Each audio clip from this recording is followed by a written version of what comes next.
18 साल तकसीम है। अगर आप 10 करोड़ बीमा करते आपकी पॉलिसी 3 है, अब 20 लाख बीमा करते आपकी पॉलिसी सिर्फ 3 है, चौथी नहीं फाइनल हुई, आप उस 2.50% बोनस के हकदार नहीं है, आखिर तक नहीं है, ख़त्म। वो 2.5 लाख का बनता है, 2,500 बनता है, उस बेचारे ने अपने टारगेट से 3 गुना कर दिया। आप जीएम कहता रहा बस फ्रेश करते जाओ एंड ये हुआ कि भाई आप नहीं जा सकते। क्यों जी? उन्होंने बोला भाई आपकी सेकंड ईयर जो है वो 80% उसके साथ मशरूत थी और टूर के साथ।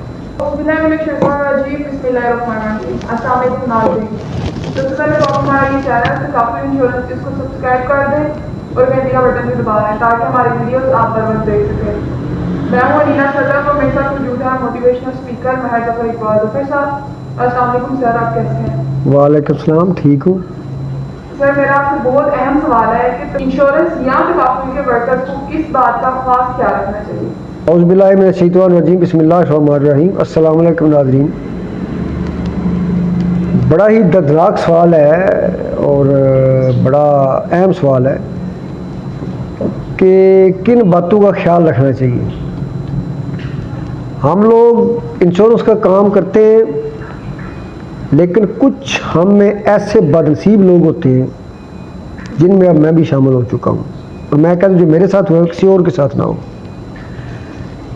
कि दरख्त हम लगाते हैं, उसको पानी देते रहते हैं, उसको सारा, लेकिन फल जब खाने का वक्त आता है, ये फल जब खाना होता है तो फल दरख्त देना छोड़ देता है। वो हमारी साई में ना साया देता है आपकी फैमिली को, ना आपको फल खाने को देता है।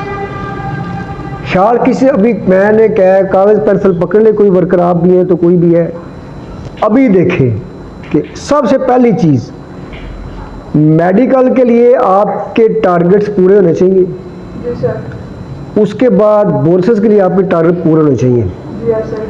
अगर किसी की सेकंड ईयर लेवल पूरा नहीं होता, सेकंड ईयर जो अगली किस्त होती है वर्कर्स समझ रहे हैं, तो वो 10 करोड़ बीमा कर ले, 10 लाख टारगेट भी जाए, उसको मेडिकल की सहूलत नहीं मिलेगी, जो कि फैमिली समेत होती है, जिस पे हम तवज्जो नहीं देते। कागज़ पेंसिल पकड़े, हमारे दोस्त भाई आखिर पे जाके सेकंड पूरी करने की कोशिश करते हैं, फिर कर्ज उठाते हैं, अपने पास लोग किस्तें डालते हैं, फिर बात पूरी नहीं होती। दूसरी ख़ास बात, अपना शनाख्ती कार्ड भी चेक करें। आपकी एज 45 है, 42 है और बात है, अगर आप 50+ हैं, अभी से आप चेक करें आप मेडिकल के एलिजिबल हैं तो कब होंगे। और 58 एज होती है, 58 साल की एज होने से पहले पहले आपको किसी भी कंपनी में मेडिकल एलिजिबल होना चाहिए। अब मेरी शनाख्ती कार्ड के मुताबिक उम्र जो है वो बन चुकी है 59 से ऊपर, जबकि ये मैंने दोबारा स्टेट लाइफ जैन की एक प्राइवेट कंपनी से रिजाइन देने के बाद, तो मुझे सबसे बड़ा ये था कि मुझे मेडिकल की सहूलत मिल जाए। पता ये चला कि भाई अगर पहले साल ही अपने मेडिकल लेना है तो आपने अपने टारगेट 3 गुना करना है। मैंने 3 बार में कर लिया, साल का टारगेट जो होता है ना उसका मैं 3 गुना कर लिया 3 माह में। लेकिन जब मैं एजेंसी डिपार्टमेंट में गया हूँ तो उन्होंने बोला भाई सॉरी, आप एलिजिबल नहीं हैं, क्योंकि आपकी उम्र 59 से बढ़ चुकी है। मैं रात को घर आया, मैंने पेंसिल ली, पेपर लिया, मैंने अपनी, क्योंकि मेरी एज शनाख्ती कार्ड पे 2 साल ज़्यादा है, लेकिन शनाख्ती कार्ड के मुताबिक बात होनी है, मैंने अपनी उम्र लिखी, जमा तफरीक किया, तो पता चला मेरी एज अकॉर्डिंग टू NIC मेरी एज बढ़ रही है 59 साल 7 महीने। मैंने एजेंसी हेड को रात को कॉल की, उनकी मेहरबानी कि मैंने कॉल उठाई, मैंने कहा जी मेरी 59 साल 7 महीने एज है। उन्होंने कहा जी सॉरी, यही उम्र अगर आपकी 59 साल 6 माह से कम होती तो आप एलिजिबल थे। अब अगला सवाल जो आपको करना चाहिए था वो पैदा होता है कि 59 साल तक मेडिकल है, तो 60 साल का बंदा हो जाए तो मेडिकल खत्म हो जाएगा, जो साल 2 ही रहेगा। नहीं, अगर आप उस 60 की एज से पहले आप मेडिकल के लिए एलिजिबल हो जाते हैं, अनलिमिटेड मेडिकल होता है, तो आप अगर हर साल अपना टारगेट जो मेडिकल की सहूलत लेने के लिए होना चाहिए वो पूरा करते रहते हैं, तो आप 85, 75 की एज तक आप एलिजिबल हैं, आपको मेडिकल की सारी सहूलतें मिलेंगी। बदकिस्मती से अगर आप 59 से ऊपर चले गए, अपने टारगेट का 50 गुना बीमा कर लें, मेडिकल की सहूलत नहीं मिलेगी। तो मैं सारे दोस्तों, बल्कि हमारे एरिया मैनेजर आज जो है या प्राइवेट कंपनीज के ब्रांच मैनेजर आते हैं, उन्हें सबसे पहले अगर आप बंदा 50 प्लस हायर करते हैं तो उसके दिमाग में बार बार ये बात डालनी चाहिए, किसी भी कंपनी ने 59 साल हो गए हैं तो आपको उसके बाद मेडिकल नहीं देगी। अगर वो देती है कंपनी, किसी पर मालूम आता है तो नीचे कमेंट करें, ये बात होगी। दूसरा, आप कागज पेंसिल पकड़े, आपने कोई भी सहूलत लेनी है नए वर्कर्स के लिए। अभी हमारा एक वाक़या गुजरा है जुबली में, हमारे एक दोस्त है, उनको बोला जी आपका यूरोप का विजिट है, उस बेचारे ने अपने टारगेट से 3 गुना कर दिया। आप जीएम कहता रहा बस फ्रेश करते जाओ, एंड ये हुआ कि भाई आप नहीं जा सकते। क्यों जी? उन्होंने बोला भाई आपकी सेकंड ईयर जो है वो 80% उसके साथ मशरूत थी यूरोप टूर के साथ,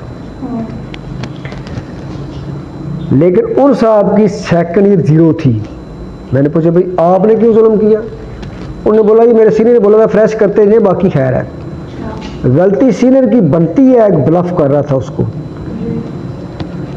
लेकिन उस वर्कर की भी गलती बनती है कि वो बंदा रिटर्न मैटर में देखता कि टर्म एंड कंडीशन क्या लिखी हुई है। लिहाजा हमें साथ साथ ये चीज़ें चेक करनी चाहिए किसी भी कॉन्टेस्ट के लिए, किसी भी सहूलत के लिए। अगली बात आती है बोनसेस की। हर इंश्योरेंस कंपनी में, खासतौर पर मैं स्टेट लाइफ की बात करूंगा, एक चीज़ रखी गई है कि 3 माह का आपका कोटा है, टारगेट है।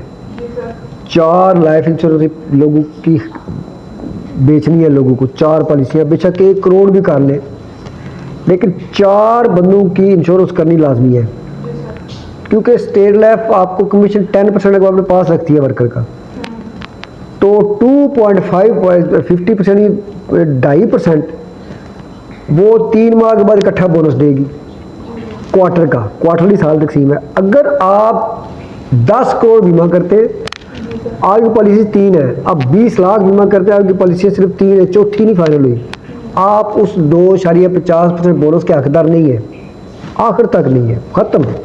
वो 2.5 लाख का बनता है, 2.5 बनता है, 2.5 करोड़ वो ख़त्म। तो ये आप चेक करें, 7.5% वो अपने पास रखते हैं, फिर भी 2.5 दे के दिया, 4 पॉलिसी तब भी दिया, नहीं दिया तब भी दिया, क्योंकि बंदा टारगेट तक नहीं पहुंचा, वो जैसे कहते बक्के सरकार ये चीज़ जब्त हुई तो उसको नहीं मिलेगा। अब 7.5% जो स्टेट लाइफ ने अपने पास रखा है, बाकी कंपनी भी रखती होगी, जो भी किसी ने पास रखा है, 1 साल का टारगेट पूरा होने के बाद न्यू कमर के लिए 7.5% पूरे साल के इकट्ठा मिल जाएगा, और उस क्वार्टर लास्ट का जो 2.5% है वो भी इकट्ठा मिल जाएगा साथ। वो बोनस शेयर में मिलता है, वो गाड़ी ले, को बाइक ले, को मकान बनाए, जो काम करने वाले हैं। ठीक हो गया। अब जिस बंदे को 2 साल हो गए, वो अगर टारगेट साल का पूरा कर ले, उससे 10 गुना टारगेट पूरा कर ले, लेकिन अगर उसकी सेकंड ईयर पूरी नहीं है, 75% ये जो भी कंपनी ने क्राइटेरिया रखा होता है, तो फिर भी बोनस का वो हकदार नहीं होगा। तो शॉकिंग था मेरे लिए, इसलिए मैंने सोचा आपको जब डिस्कस किया तो ये सवाल आया हमारे जहन में, तो मुझे उम्मीद है कि वीडियो नाज़रीन को पसंद आई होगी। चैनल हमारा ज़रूर सब्सक्राइब कर लें। बहुत शुक्रिया। बहुत शुक्रिया सर, आपने हमें इतनी अच्छी इन्फॉर्मेशन दी। तो नाज़रीन, एक नई वीडियो के साथ आपकी खिदमत में दोबारा हाजिर होंगे। अल्लाह हाफ़िज़।